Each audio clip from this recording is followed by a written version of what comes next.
Okay, let's continue our discussion on the education credits. So we talked about some of the rules for taking some of those, each of those credits, but that we do also have some limitations that we need to remember. I've already talked about the phase outs, and we're going to do some examples of those. But before we do that, some limitations. For each student, you can only take one credit. So let's say that you spent $30,000 in 1 year on education. Well, for one person. Well, that $30,000 you can only take one of them. You can't say, well, 4,000 of it goes to American Opportunity and 10,000 goes to Lifetime Learning. We aren't allowed to do that. We pick one. We either get the American Opportunity credit or the Lifetime Learning credit, whichever is the best one that we qualify for. Now, if you're using tax software, it will tell you what the best deal is. Usually, if you qualify for American Opportunity credit, that is going to be the best deal. You may take either credit for each person who's in school. So you've got 3 kids in school, and you're paying tuition and fees for all 3 of them. Well, just pick which one works best for each kid. Maybe one kid you only want the Lifetime Learning. Maybe both kids you want, or all 3 of them qualify for American Opportunity credit. You can do that if you want to. So you just have to. We're going to evaluate each person individually and determine what's the best credit for that particular person. So if you're paying this tuition and fees for your kids who are your qualified dependents, then you get to take the credit for those. Let's see, we cannot claim the credit if you're either credit, whether it's Lifetime Learning or education or American Opportunity. If it's something for sports or games or hobbies or things like that, you have to be part of a degree program. Let's see. And if you receive any scholarships, that money doesn't count, or any kind of grant or anything. It has to be money that you actually spent. Also, if your employer reimburses you for some of that money, then you have to subtract that reimbursement before you look at your qualified expenses, because those are no longer your expenses if somebody paid you back. So those are most of the limitations. Just realized this is way down. Hopefully it's loud enough. So let's look at some examples. I'm going to look at the ones in the book because you have access to those. You can also look at some of, excuse me, some of the great examples in the PowerPoint slides. I highly recommend those. So the first one, I'm looking at page 36 in your textbook. Van Wilder is single, 20-year-old full-time student at Harrison College. Excuse me. Van earned $11,000 from his part-time job in 2017, provided over half of his own support. As a result, his parents no longer claim him as a dependent. In spite of Vance's earning over half of his support, he may not use the refundable portion of the American Opportunity credit because he's under age 24.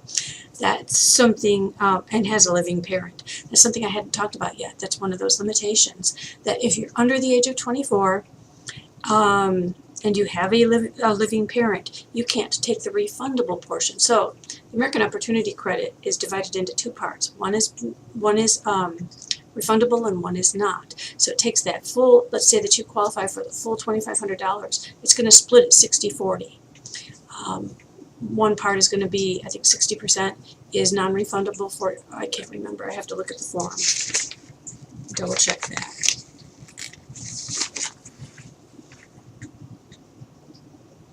Yes, 60% is non-refundable and 40% is refundable.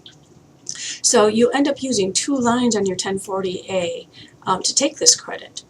Part of it goes up above with all the other credits, and the other part, the refundable portion, goes down in the tax payment section where we put the payments that we've made for taxes plus the earned income credit if we qualified for that. So, excuse me, I'm having some difficulties today. But he could still take the non-refundable, the non-refundable portion. Let's look at the second example. It says Jenny graduates from high school in June 2017. In the fall, she enrolls in 12 units at Gwinnett University. Gwinnett University considers students who take 12 or more units to be full-time students. We've already kind of discussed that. Jenny's father pays her tuition and fees of $2,300. So the American Opportunity for credit is, for Jenny, is the 100% of the first $2,000, and then 25% of the next $2,000. Well, if hers was only $2,300, then 100% of that first $2,000, and then 25% of the other $300 comes to $2,075. Take a look at that. Check the math. You can stop the video and check the math if you want to double check that. The last one. This is going to deal with a phase out, and you're definitely gonna. Well, this will be the last thing I talk about in this video, and then we'll go on to the form in the next video. So, Jason, a single father, has AGI of $85,000. So single, if you were looking back at, let's see, he pays $5,000 in qualified tuition for his son who had just started at Alamance University. Without any limitations, Jason would be entitled to the maximum American Opportunity credit of $2,500. However, after applying the AGI limitation, he's going to be limited. So let's look back. The American Opportunity credit for single head of household or qualified widow is going to be $80,000 to $90,000. He is right in the middle of that at $85,000. So what we do is we're going to multiply that that $2,500 by a formula. We take the top end of that range. $80,000 to $90,000 is the range, so we have a $10,000 range there. The top end is $90,000, so we're going to take the $90,000, subtract out what he made. He made $85,000. And then we're going to divide that by the range. And I just said that the range is the difference between the top end and the low end. So it's a $10,000 range from $80,000 to $90,000. So it's the top end minus what he made, and then divide that by the range of $10,000. So $90,000 minus $85,000 divided by $10,000, and then we're going to multiply that times the $2,500 to get $1,250. I highly recommend don't stop and write things down as you go. Put the whole formula in your calculator. 90,000 minus 85,000 is the $5,000. Then divide by $10,000 and multiply by whatever credit they qualified for, $2,500. So he is phased out halfway. And we kind of knew that by looking at it. He's halfway in the range, so half of his credit is going to be phased out. If he made over $90,000, then he would no longer qualify for the American Opportunity credit at all. Next I want to, let me just say, if that doesn't make sense, I want you to look at the example on page 36. Try to work it out without looking at the answer. Try to work that out in your calculator and see if that works. Stop and rewind if you have to write down that formula of exactly how that works. The phase out for lifetime learning credit works the exact same way, except we're going to have some different numbers. So the first example is down at the very bottom of page 36, and that one says, in September 2017, Scott pays $1,200 to take a course to improve his job skills to qualify for a new position at work. Okay, so remember I mentioned that you have to be part of a degree program, and that is definitely the case for the American Opportunity credit. But for the lifetime learning credit, you could, if you're just trying to improve your job skills or something like that, you're taking this for enrichment purposes, not necessarily games or hobbies. Let's say that you have some poor computer skills and you want to take a computer class. That would definitely qualify. You're trying to improve your skills.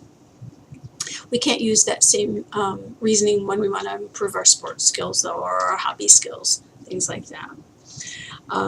So in September 2007, I already read that part, to improve his job skills. So his lifetime learning credit is going to be 20% of $1,200 for a total of $240. And that one's pretty easy. Let's look at the next example. That one is at the top of page 37. This is going to involve a phase out. So during 2017, Jason, a single father with AGA of $85,000, let me pause right there. Oops, it's going to be around this page. Our phase out for single father, so for single head of household qualified widow, is $56,000 to $66,000. All right, so, I'm sorry, AGI for,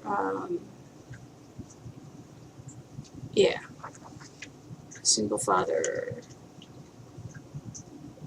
56 to 66,000.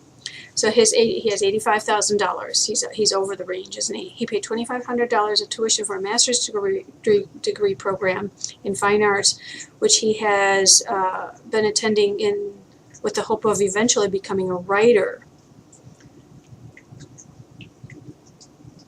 This is kind of strange. We're not going to do this one. This one seems crazy. Oh, okay, no, it's not. I need to read the whole thing. Good. Okay, so without any limitations, Jason would be entitled to lifetime learning credit of 20% of that $2,500 or $500. However, he's over that range. He's over the $66,000, so he doesn't get anything. So these are great credits as long as you don't make over the range. If you make over that range, then you don't qualify for them. So you probably noticed that the range on the lifetime learning credit is lower than that range on the American Opportunity Credit. I feel like we didn't get to do very many examples, so I'm going to look at one that I have in the PowerPoint slides. If you look at slides 33 and 34, you can stop the video to go locate those, because I didn't tell you in advance. But Dave and Val have 2 dependent children and have AGI of $72,000. Sean is taking 4 credits. He's a part-time student, so he's less than half time. So right away we know he does not qualify for American Opportunity Credit. He's taking 4 credits at City College of Newark. His tuition and fees are $4,200. So we know that we have to look at lifetime learning credit for him. Corey is a freshman at Tulane. Her tuition is $39,200. Neither child has a felony drug conviction. So it looks like probably Corey qualifies for the American Opportunity Credit. So let's see here. 72,000. So they are married filing jointly, so they do not fall within the phase-out range, any phase-out ranges, because they make below that phase-out range. So you don't have to take into consideration any phase-outs. You're just going to calculate the credit and leave it at that. So Sean, they paid $4,200. So for lifetime learning, 20% of $4,200 is going to be $840.